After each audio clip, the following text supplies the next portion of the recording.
విషయంలో వారు పడుతున్న ఇబ్బందుల విషయంలో ఆ పరిష్కారానికి మాత్రమే అసెంబ్లీ వేదిక కావాలి తప్ప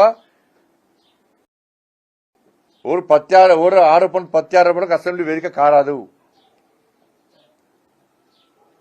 దయచేసి మీడియా కూడా విజ్ఞప్తి చేస్తున్నా, మీరు వీటిని ప్రశ్నించే ప్రయత్నం చేయండి.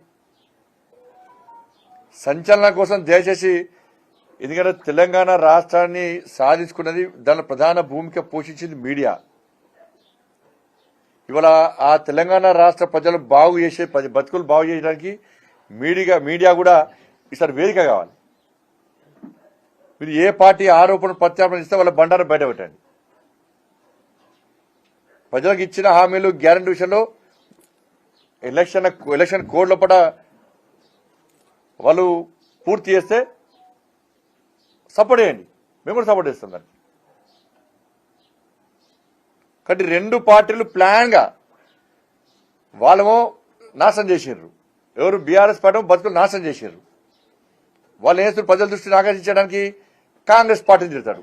కాంగ్రెస్ పార్టీ ఏం చేస్తుంది, ఇచ్చిన 6 గ్యారెంటీలు అమలు చేయని స్థితిలో ఉన్నది, ఇచ్చిన హామీలు అమలు చేసే స్థితిలో ఉంది. కాబట్టి వీళ్ళు బీఆర్ఎస్ పార్టీ టార్గెట్ ఇచ్చి తిడతారు. ఇద్దరు రెండు సేమ్ సమానం ఇద్దరే. వీళ్ళిద్దరు కలిసి రేపు ఓలుగోలు తిట్టుకొని వీళ్ళు వాళ్ళకి సహకరిస్తారు, వాళ్ళు వీళ్ళకి సహకరిస్తారు. ఇద్దరికి ఓలుగోలు తిట్టుకొని ఆరోపణ ప్రత్యారోపణ చేసుకొని ఇవాళ మళ్ళా ప్రజల దృష్టి మళ్లించే ప్రయత్నం, పాలన మీద మళ్లించే ప్రయత్నం కాంగ్రెస్ పార్టీ ప్రభుత్వం చేస్తుంది. వాళ్ళను ప్రజలు వ్యతిరేకించారు కాబట్టి ఆ వ్యతిరేకత మీద నుంచి ప్రజల దృష్టి మళ్లించడానికి వాళ్ళు వీళ్ళ మీద ఆరోపణలు చేస్తారు. ఇవి రెండు రేపు అసెంబ్లీ వేదికగా జరిగేటివి అవే. కానీ ప్రజలకు అప్పీల్ చేస్తున్నాం, రేపు అసెంబ్లీని మీరు అబ్జర్వ్ చేయండి. తెలంగాణ రాష్ట్ర ప్రజలకు విజ్ఞప్తి చేస్తున్నా, మీకు కాంగ్రెస్ పార్టీ 6 గ్యారెంటీలు ఇచ్చింది, మీకు హామీలు ఇచ్చింది, వాటి మీద రేపు చర్చ జరుగుతుందా జరగదా? ఎన్నికల కోడ్ లోపట వీళ్ళు అమలు చేస్తారా చేరా? మీరు అబ్జర్వ్ చేయండి. మీరు ప్రజలు దృష్టి జాగ్రత్తగా గమనించాలి. తెలంగాణ రాష్ట్ర ప్రజలు, పేద ప్రజలు అందరూ గమనించాలి. బీఆర్ఎస్ పార్టీ ఏ విధంగా డైవర్ట్ చేస్తుందో దాన్ని కూడా గమనించండి. కానీ ఈ విషయంలో ప్రజలు జాగృతంగా కావాల్సిన అవసరం ఉంది. ఇలా ప్రభుత్వం కూడా ఈ విషయంలో స్పందించాల్సిందిగా నేను డిమాండ్ చేస్తున్నా. దాంతోపాటు భాష విషయంలో రాజకీయ పార్టీలు హద్దు మీరి ఆరోపణలు ప్రత్యారోపణలు పొలైట్ చేసుకోవడంలో, కామెడీగా చేసుకోవడంలో, ప్రజల దృష్టి ఆకర్షించడంలో చేయడానికి ఇబ్బంది లేదు.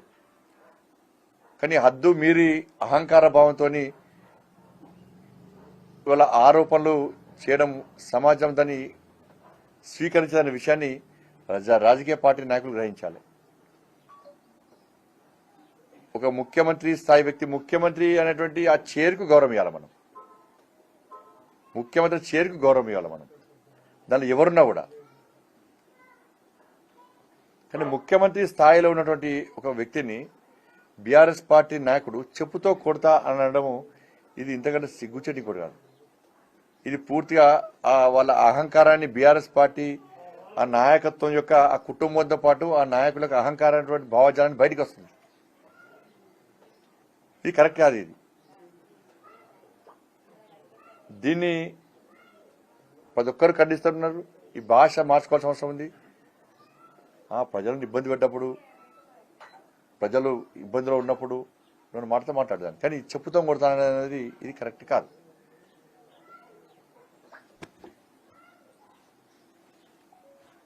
అదేవిధంగా ప్రజాహిత యాత్ర ఈ కరీంనగర్ పార్లమెంటు నియోజకవర్గంలో ప్రజాహిత యాత్ర పేరుతోని 10వ తారీఖు నాడు మేడిపల్లి నుంచి యాత్ర ప్రారంభిస్తున్నాం. ఈ యాత్ర గ్రామాలకు చేరినప్పుడు నడుచుకుంటూ పాదయాత్ర చేస్తాం.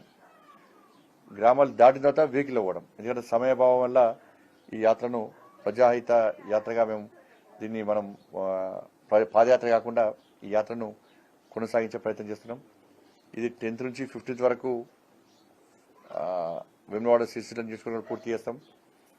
3 days నేషనల్ కౌన్సిల్ మీటింగ్స్ కాబట్టి అందరు జిల్లా అధ్యక్షులతో పాటు అందరు పోవాల్సి ఉంటుంది. కాబట్టి మళ్ళీ 20th నుంచి మిగతా నియోజకవర్గాల్లో పూర్తి స్థాయిలో పూర్తి సమయాన్ని వెచ్చిస్తూ మిగతా నియోజకవర్గాలు కూడా ఈ ప్రజాహిత యాత్రను కొనసాగిస్తున్నాం. రాష్ట్ర పార్లమెంట్ నియోజకవర్గం స్థాయిలో మొత్తం పూర్తిగా అన్ని మండలాలను చుట్టొచ్చే విధంగా ఈ యాత్రకు ప్లాన్ చేస్తాం. 10వ తారీఖు నాడు మేడిపల్లిలో ఈ యాత్రను ప్రారంభించబోతున్నాం.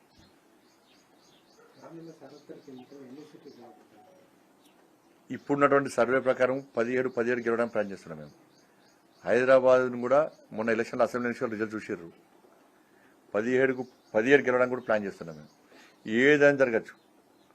ఇప్పుడున్న వాతావరణం బట్టి ఎక్కడ చూసినా ఢిల్లీలో మోడీ ప్రభుత్వం రావాలి, మోడీ గారు ప్రధానమంత్రి ఉండాలి.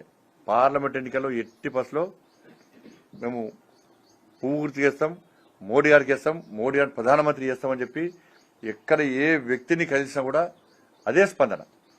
BRS party, Congress party cadre కూడా అసెంబ్లీ ఎన్నికలు అయిపోయినాయి.